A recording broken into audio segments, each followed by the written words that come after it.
The Russian president has slammed the Israeli siege on Gaza as unacceptable, comparing it to the Nazi blockade of Leningrad in World War II. There is talk of military and non-military measures being taken against the Gaza Strip, as was the case during the siege of Leningrad in the Second World War. We know what that means, don't we? And I think it is unacceptable.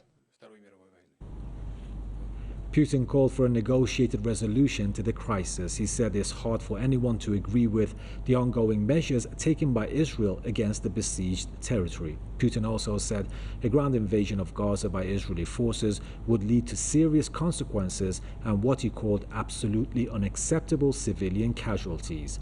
The Gaza Strip has been under an Israeli blockade since 2007, causing a humanitarian crisis. The situation deteriorated even further this week after the regime imposed a complete siege on the territory, barring the delivery of water, food, fuel, and electricity.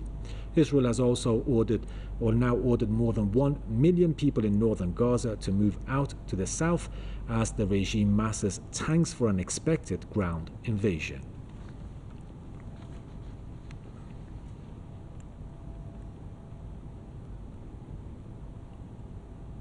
Now, to talk more on this, we are joined by Mr. DeBar, activist and commentator from Poland.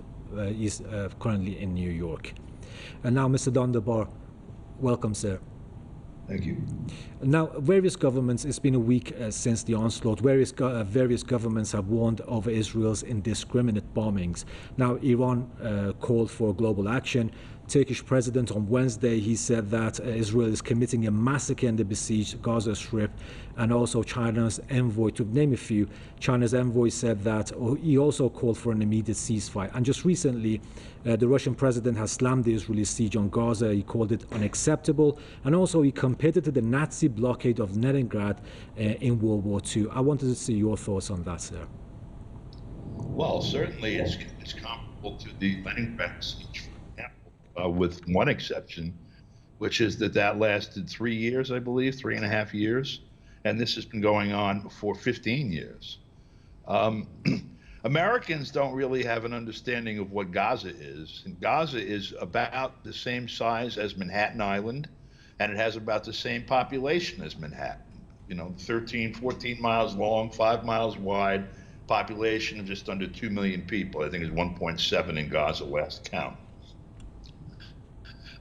You'll recall on September 11, 2001, 2 airplanes hit 2 buildings in Manhattan. And for that, the U.S. Constitution was suspended, but the Patriot Act still remains that way. Wars were declared that lasted 20 years in Afghanistan and Iraq. Libya was destroyed. Syria is still involved in a war. The United States went crazy over this. Gaza has endured aerial attacks on a piece of real estate with a population similar to Manhattan's since 2006, with air raids that go in and blow up whole blocks of buildings. And yet, when they stand up, I've been reading the last few days the memoirs of people who participated in the Warsaw Ghetto uprising in 1943, where Jews in Warsaw Ghetto, who were also walled in, by the way, 400,000 of them in a tiny area. They were deprived of everything. There were occasional forays beginning in the summer of 42, dragging them out to Treblinka where they were executed. They finally stood up and they did the same things that the people of Gaza have started to do to try to defend. When you take all chances and all hope away from people, when you're born into a prison camp and you see no hope, you get desperate. And for people to characterize the behavior of people who are trying to free themselves from a condition that, if it's not slavery, it's worse, from the comfort of their chair in America or Europe, it's not only immoral. That kind of behavior caused the gentleman who was in London in the exile Polish government to commit suicide a few days after the crushing of the Warsaw Ghetto uprising, because he couldn't tolerate the shame of being a human being that could watch these people be slaughtered and do nothing. And that's exactly what the world has been doing since the siege was declared on Gaza after Hamas won the election. And actually, that's what's been going on since 1948 in Palestine. Mr. DeBar, the Israeli military or the Israeli regime has asked Palestinians in the north of Gaza to move to the south, and they gave an ultimatum of 24 hours. Now we're talking about Gaza having a 2.2 million population. That's around 1 million people moving to the south in 24 hours. Is that possible? It's not possible. It's a genocidal move. It's illegal. If it were done by anyone else in any other part of the world, the United States would be declaring war on them before they push the first person out of place. It's not only hypocritical, it's a war crime, it's a crime against humanity, and it's something that no matter how long it takes, they have to be brought to justice for. Mr. DeBar, also Hamas also said that Palestinians will not leave their homeland and will not allow the repetition of the 1948 Nakba. What other choice do they have? When you present someone with "you must fight me or you're going to die," it's really not a choice. Almost no one decides to die. What other choice do they have, though? The choice is to fight back. And then you have to ask yourself, looking around the region, and I understand it's a very dangerous situation.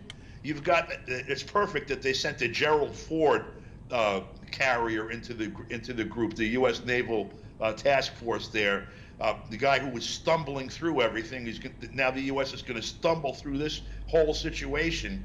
You know, everyone has to be careful that a match doesn't get lit that results in a global conflagration, because that is quite possible here. But on the other hand, humanity cannot allow this to happen and sit by and watch and do nothing.